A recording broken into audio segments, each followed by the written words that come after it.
Welcome to the Deep Dive. Today, we're tackling this question that's fascinated thinkers forever, really. What shapes human potential? And maybe even more importantly, how much of that is set in stone before we even reach adulthood? We're going to explore all that and more, diving deep into Children Are Spectacular excerpts. I'm excited to dive into. Absolutely. The author, he doesn't shy away from some pretty bold claims, and he backs it all up with this really unique blend of personal stories and insights from NLP, that's neuro-linguistic programming. Okay, I got to admit, NLP, it sounds a little, technical. Can you, maybe for me and for our listeners, give like a quick rundown what it is, why it matters here? Think of NLP as like a toolkit, for understanding, influencing the way we think, the way we behave. The whole idea is that our thoughts, our feelings, actions, all connected, right? And if you change one, well, you can change the others. And the author uses these NLP techniques throughout the book to explain how we can, kind of unlock our potential, overcome limitations in ourselves, but also in children. I see the connection. Now, you mentioned the author's personal experiences. His early life, it wasn't exactly conventional, right? Yeah, no, not at all. He was adopted mixed-race baby back in the 1970s, time when racial tensions were really high in Britain. And later in life, he had this major motorcycle accident, left him with chronic pain and limited use of his arm. But instead of letting those challenges define him, he kind of used those as fuel to explore just how resilient the human mind and body can be.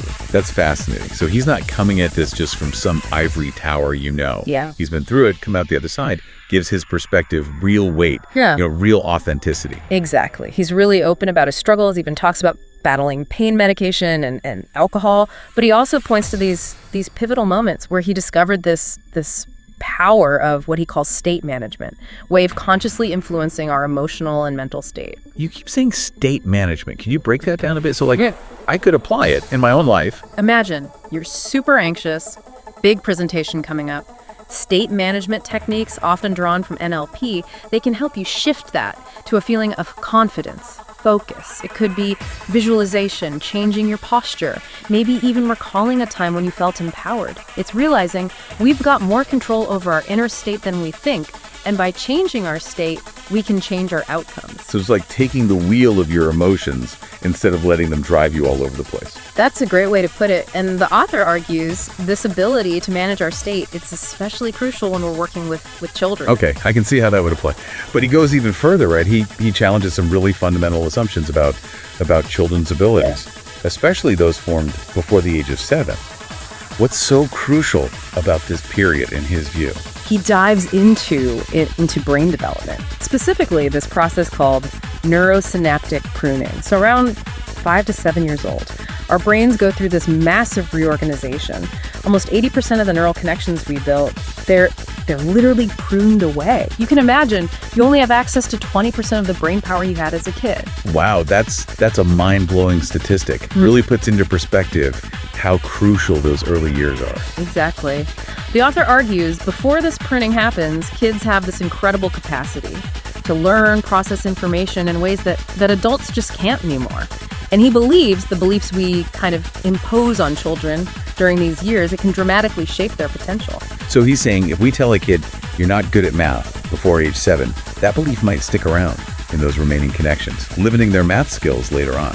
That's the idea. He's not saying it's, impossible to overcome those early beliefs, but he really stresses how important it is to create an environment where kids feel empowered to explore, to experiment, to develop their talents without limitations. He makes this parallel to the famous study, Pygmalion in the Classroom.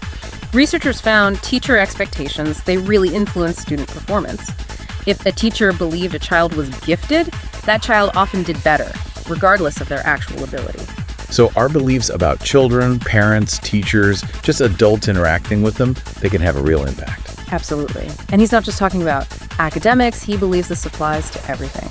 A child's creativity, problem-solving skills, their emotional intelligence, resilience, the whole package. He seems to be pushing for a pretty radical shift in how we approach education and even parenting, moving away from, limitations towards a more empowering, growth-oriented approach. Is that what you took away from his arguments? Definitely. He argues that instead of focusing on what kids can't do, we should be fostering this growth mindset. It's this belief that their abilities, they can be developed through effort, through learning, perseverance. I'm curious, how does he translate this theory into practice?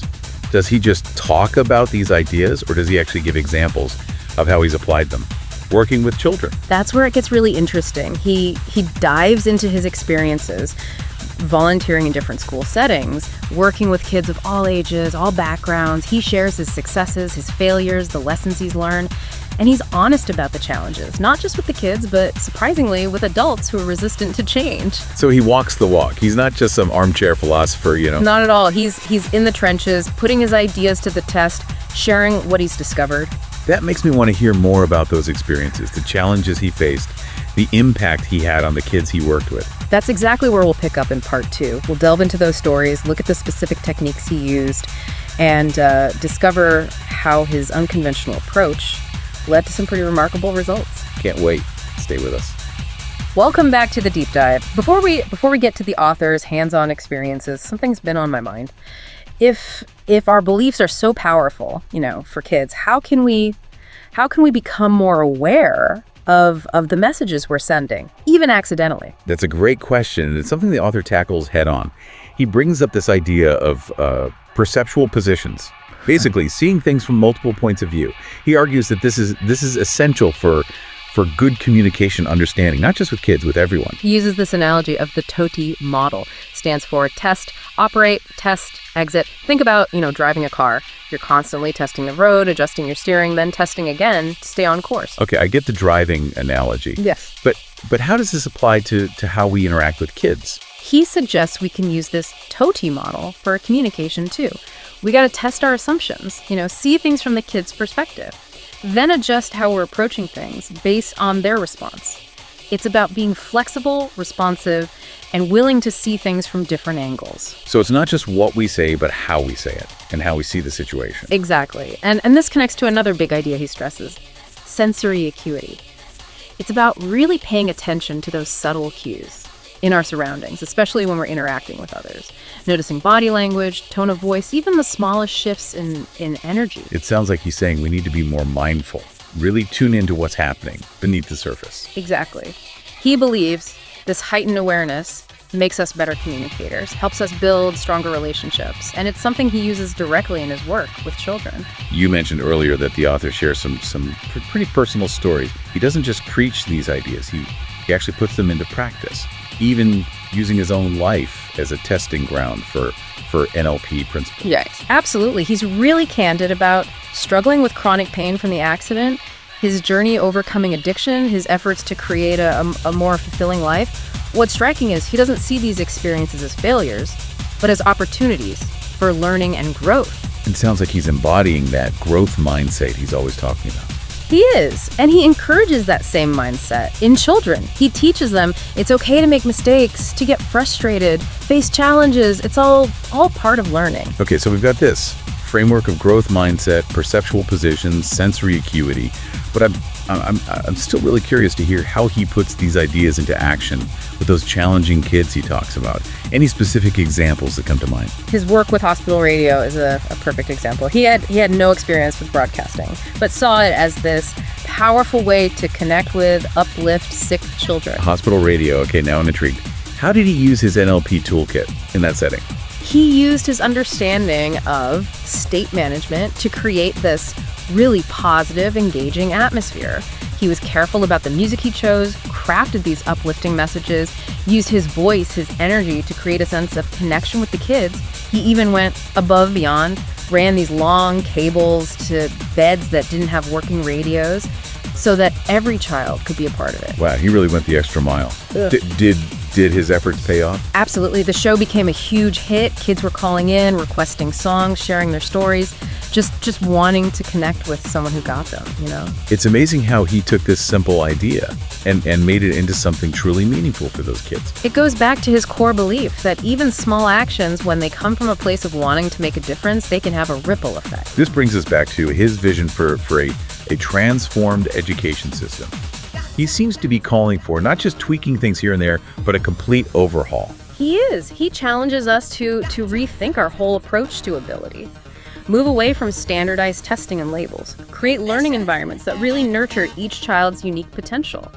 I get his points about standardized testing, but don't assessments have a purpose?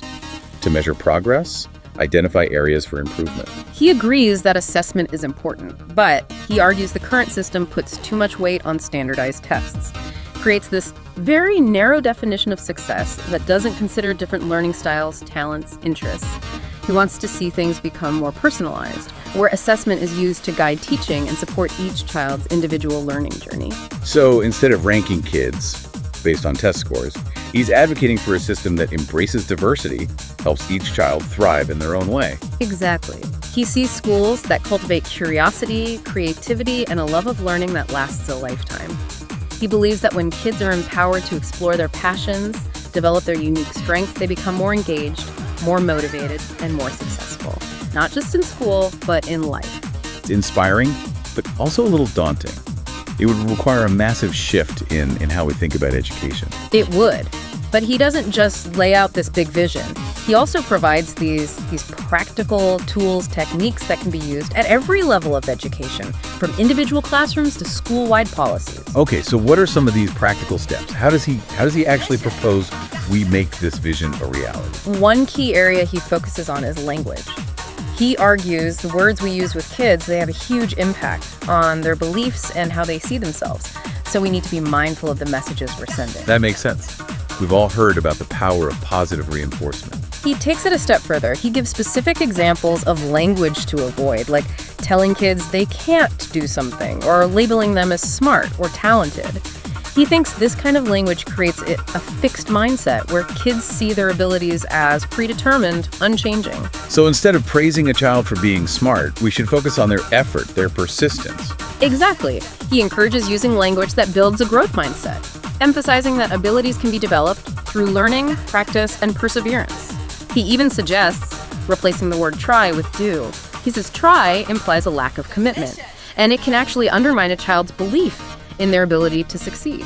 It's fascinating how little shifts in language can have such a big impact. He believes these shifts can create a ripple effect, leading to a more supportive, empowering learning environment, where kids feel safe to experiment, to make mistakes, and to grow. It sounds like he's advocating for a more compassionate, understanding approach to education, recognizing that every child learns and develops at their own pace. Yes. And he emphasizes it's not enough to just tell kids they can achieve anything. We have to show them.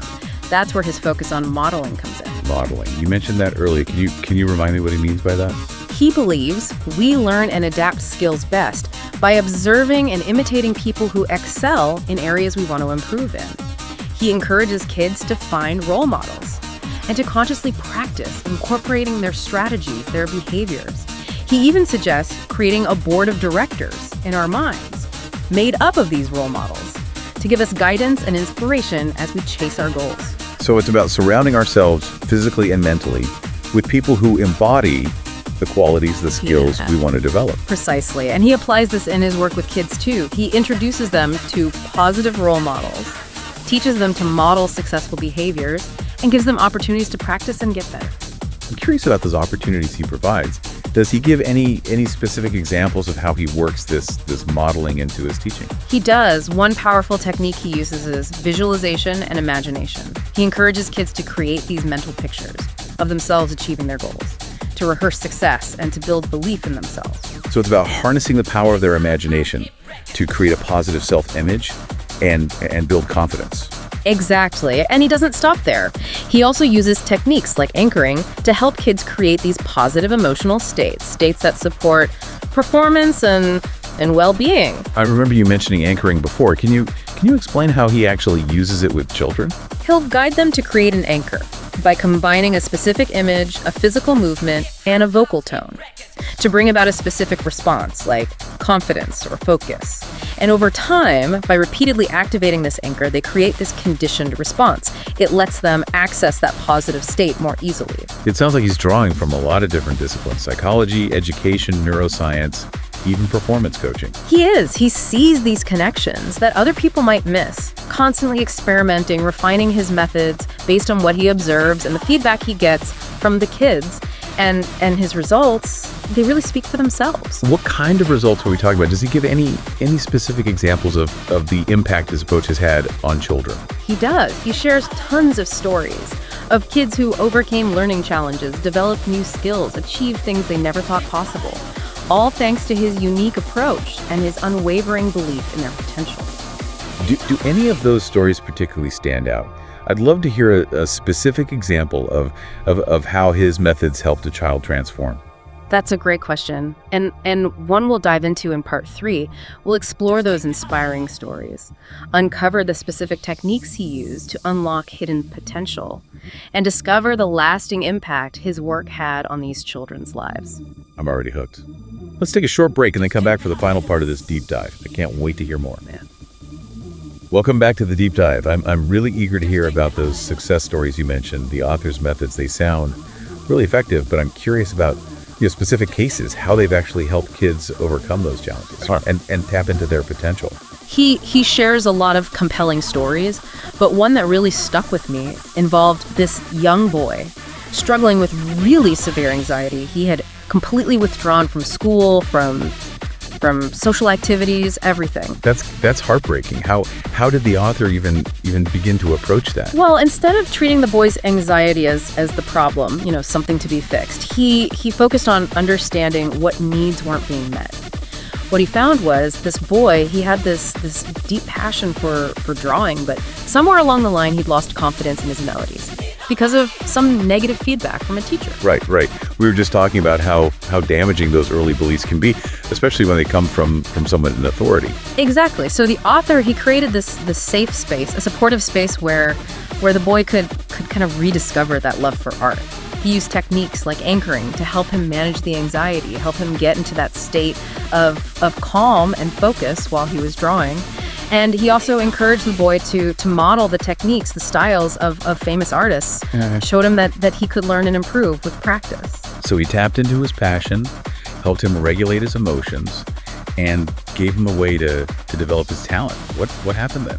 It was pretty amazing. The boy's confidence, it just soared. His anxiety decreased, and he eventually went back to school. He even joined the art club, started sharing his work with his classmates. It's incredible how something like drawing could have such a profound impact on his life. It really shows the power of finding and nurturing a child's passion. It's not always about, academics. Sometimes it's about discovering that one thing that brings them joy, that ignites that inner spark. The author, he doesn't shy away from challenging those conventional ideas about education. In fact, he's pretty critical of how we assess kids, how we label them. Oh, he is. He argues that standardized tests, labels, they create this narrow definition of success that just doesn't acknowledge the unique talents, the potential that every child has. He believes these practices can stifle creativity, limit opportunities. They can even undermine a kid's belief in what they're capable of. So what's the alternative? What kind of education system is he picturing?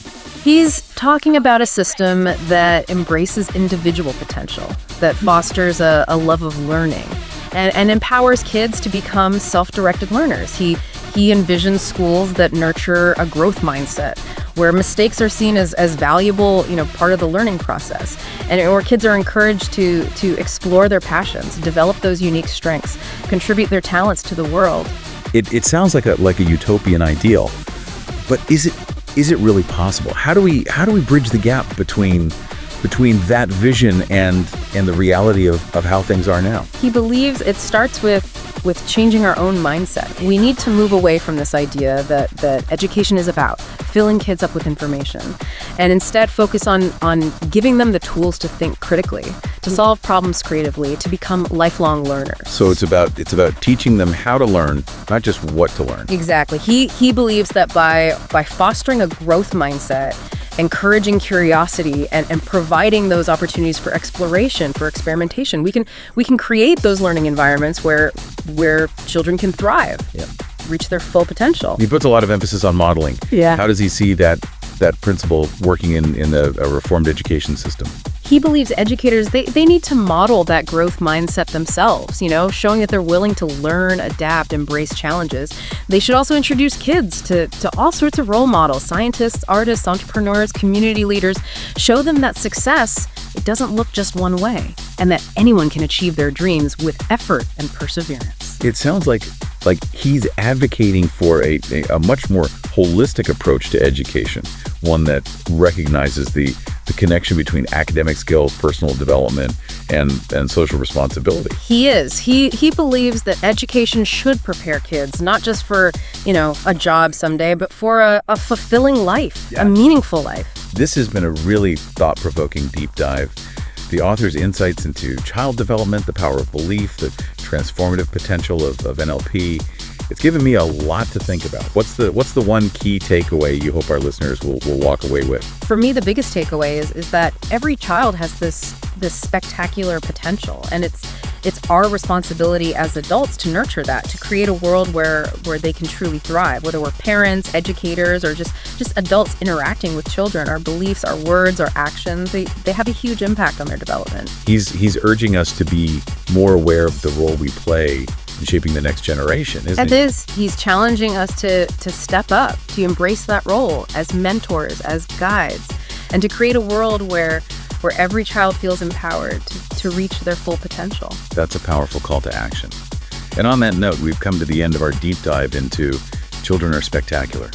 We hope this exploration has sparked your curiosity, challenged your assumptions, and maybe even left you feeling inspired to unlock that spectacular potential within yourself and the children in your life. Thanks for joining us on this journey of discovery. We encourage you to keep exploring these ideas, to question, to experiment, and to never stop believing in the power of human potential.